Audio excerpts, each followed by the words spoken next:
ഞങ്ങൾക്ക് കിട്ടിയ വിവരം അനുസരിച്ച് വലിയ ഓവർലോഡൊന്നും വണ്ടിയിലുണ്ടായിരുന്നില്ല. പക്ഷേ പെട്ടെന്ന് എന്തോ ഒരു ടൂ വീലറിനെയോ മറ്റോ കണ്ടതിനെ തുടർന്ന് വണ്ടി ഒന്ന് വെട്ടിച്ചു. അപ്പോൾ ഒരു മരത്തിൽ പോയി ഇടിക്കുകയാണ് ചെയ്തത്. അതിൽ 53 വയസ്സോളം പ്രായമുള്ള ജയന്തി എന്ന ഒരു വനിതയാണ് ഇപ്പോൾ നമുക്ക് ജീവൻ നഷ്ടപ്പെട്ടത്. ഒരാൾക്ക് റിബ്സിന് ഉള്ളതുകൊണ്ട് തൃശ്ശൂർ മെഡിക്കൽ കോളേജിലേക്ക് അവരെ മാറ്റിയിട്ടുണ്ട്. ബാക്കി എല്ലാവരുടെയും പരിക്കുകൾ ഇവിടെ ട്രീറ്റ് ചെയ്യാവുന്നതേ ഉള്ളൂ.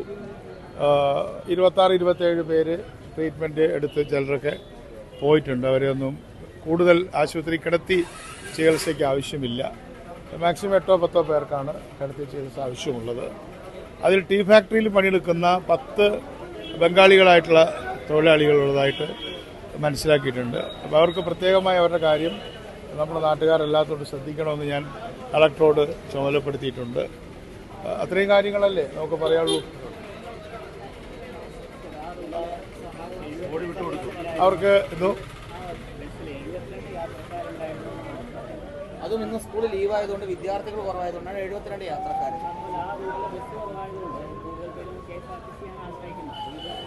ഒരു സാധാരണ നടക്കുന്നൊരു കാര്യമാണല്ലോ. ഇത് അത്ര വലിയൊരു ബസ്സിന് ബ്രേക്ക് നഷ്ടമായതാണെന്നുള്ളതാണ് ബസ്സിലുണ്ടായിരുന്ന ആ കണ്ടക്ടർ ഉൾപ്പെടെയുള്ള ആളുകൾ. അതിപ്പോൾ നമ്മുടെ പോസ്റ്റ് ക്രാഷ് അനാലിസിസ് ഇപ്പോൾ നടത്തും.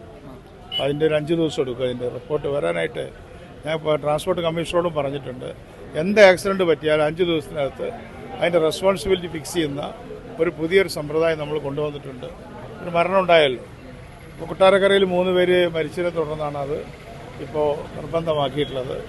ഇപ്പോൾ ബ്രേക്ക് നഷ്ടപ്പെട്ടതാണോ, ഡ്രൈവറുടെ മനസാന്നിധ്യം ഇല്ലാതെ പോയതാണോ തുടങ്ങിയ കാര്യങ്ങൾ നമ്മൾ തീർച്ചയായിട്ടും അത് വിശദമായിട്ട് പരിശോധിക്കും. ഈ മലയോര മേഖലയാണ് വിഷയം. അപ്പോൾ അതുകൊണ്ട് തന്നെ അവിടേക്ക് കുറച്ചുകൂടി നല്ല ബസ്സുകൾ KSRTCയിൽ നിന്ന് വേണമെന്നുള്ളതാണ് അവിടുത്തെ നാട്ടുകാരും ജനപ്രതിനിധികളെല്ലാം ഇതുപോലെ ആവശ്യപ്പെടുന്നത്.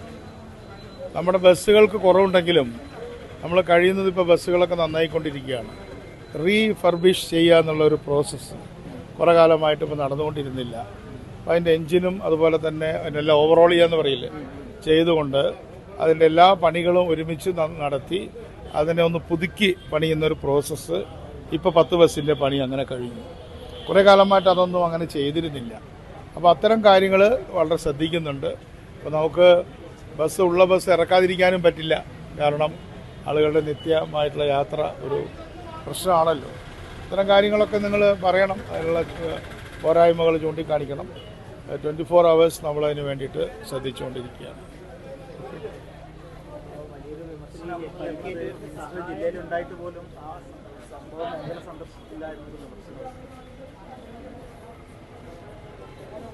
ഇവിടെ എത്തി എല്ലാവരെയും കണ്ടു, കാര്യങ്ങൾ അന്വേഷിക്കുന്നുണ്ട്. അവിടെ നടന്ന സ്ഥലത്ത് ഇപ്പോൾ പോയിട്ടിനി അവിടെ ആരും ഇല്ലല്ലോ. ധനസഹായം ഉണ്ടാവും. ഞാൻ അവിടെ പോവാതിരുന്നത് അവിടെ ആരുമില്ല. ഞാൻ ഇവിടെ വരുന്നതിന് പകരം അവിടെ ആരുമില്ലാതെ ഒരു മരത്തിലിടിച്ച ബസ് കാണാനായിട്ട് എത്രയോ കിലോമീറ്ററുകൾ പോകണം വേണ്ടേ? കാര്യമുണ്ടോ പോയിട്ട്? അപ്പം അത് പ്രശ്നം ശരിയല്ലല്ലോ. ഇവിടെ നിൽക്കല്ലേ വേണ്ടത്. കളക്ടറേയും MLA എല്ലാം കൂട്ടി കാര്യങ്ങൾ ചെയ്യല്ലേ വേണ്ടത്. അതിന് വേറെ ഞാനൊരു കാറെടുത്ത് നടന്ന സ്ഥലത്ത് പോയിട്ട് ഇടിച്ച ബസ് തിരക്കില്ലാന്ന് കൊണ്ട് കാര്യമുണ്ടോ?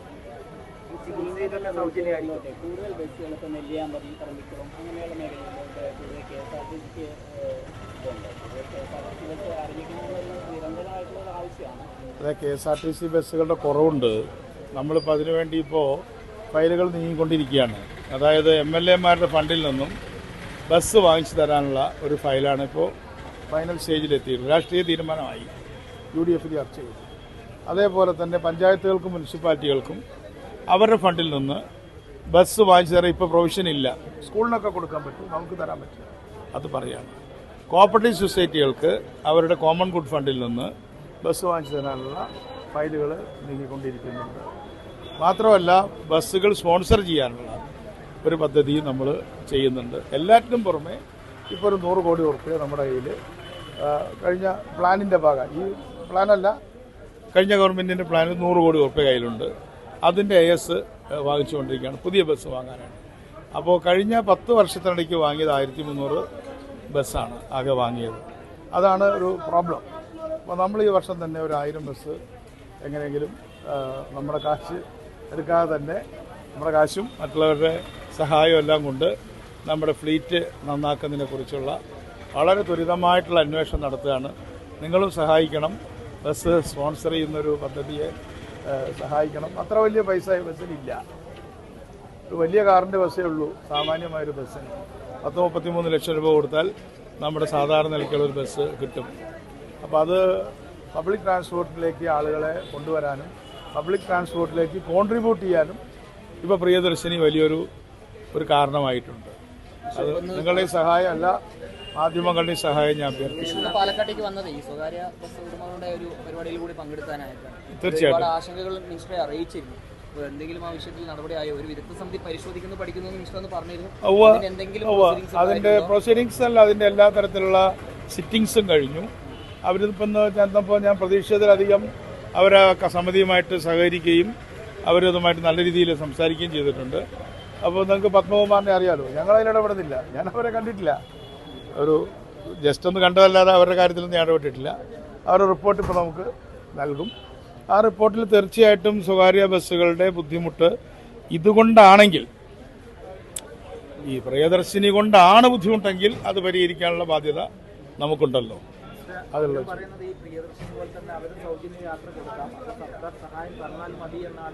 അല്ല, അത്തരം പ്രപ്പോസലുണ്ട്. ഇതുപോലെ എല്ലാ പ്രപ്പോസലുകളും ഇപ്പോൾ എല്ലാം കൂടെ ഒരുമിച്ചെടുക്കാൻ പറ്റില്ല. വിദ്യാർത്ഥി കൺസെഷൻ അവർ മുന്നോട്ട് വെച്ചിട്ട് ഒരുപാട് കാലമായി, ഒരുപാട് വർഷമായി. വിദ്യാർത്ഥി കൺസെഷന്റെ സ്ഥിതി എന്താന്ന് പറഞ്ഞാൽ ഇപ്പോൾ കേരള യൂണിവേഴ്സിറ്റിയിൽ 85% കുട്ടികളും സ്ത്രീകളാണ്, പെൺകുട്ടികളാണ്.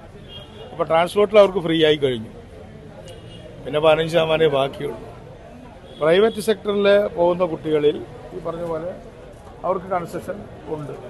അപ്പോൾ ഞാൻ വിദ്യാർത്ഥി കൺസെഷൻ, ഇപ്പോൾ ഞാൻ വിദ്യാർത്ഥി സംഘടന ചുമതലക്കാരനുമായി നിങ്ങൾക്ക് അറിയാമല്ലോ.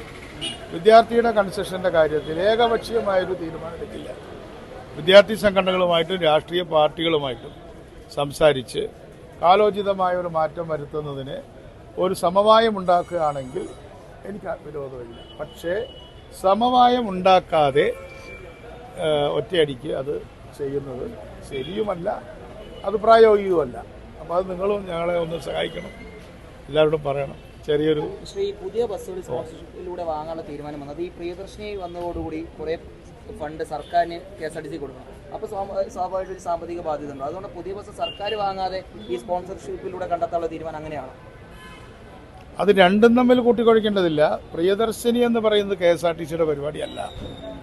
പ്രിയദർശിനി കേരള ഗവൺമെന്റിന്റെ ഒരു പ്രോഗ്രാമാണ്. അതിന് സ്വാഭാവികമായിട്ട് അപ്പോൾ അത് വന്നതുകൊണ്ട് KSRTCക്ക് സർക്കാർ ഫണ്ട് നൽകേണ്ടി വരും. അപ്പോൾ സർക്കാരിന് പുതിയ ഫണ്ട് വെച്ച് പുതിയ ബസ് വാങ്ങാൻ കഴിയില്ല.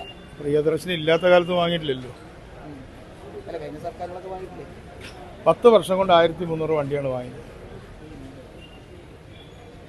പല വർഷം ഒന്നും വാങ്ങിയിട്ടില്ല. കണക്കൻ്റെയിലുണ്ട്. അപ്പോൾ അതുകൊണ്ടല്ല എന്നുള്ളത് തന്നെയാണ് പുതിയ ബസ് വാങ്ങാൻ ഈ സ്പോൺസർഷിപ്പ് തേടുന്നത്.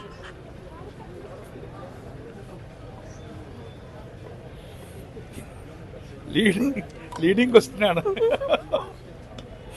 ആ ക്വസ്റ്റ്യൻ ആൻസർ ചെയ്തു പോരെ. അത് കളക്ട് ചെയ്യാനാണ് ഞാൻ ശ്രമിക്കുന്നത്. അതിൻ്റെ ഒരു ഡിപ്പാർട്ട്മെൻറ്റിൻ്റെ പരിശ്രമമാണ്. അതിലിപ്പോൾ MLA-മാരെ വളരെ വില്ലിങ് ആണ്. നിങ്ങൾക്ക് തന്നെ അറിയാമല്ലോ, ഒരു 1-2 ബസ്സുകൾ. ഇപ്പോൾ UDF-ൻ്റെ 102 MLA-മാരുണ്ട്. അപ്പോൾ അത് അവർ എല്ലാവരും വണ്ടി തരും. എല്ലാ വർഷവും തരാം.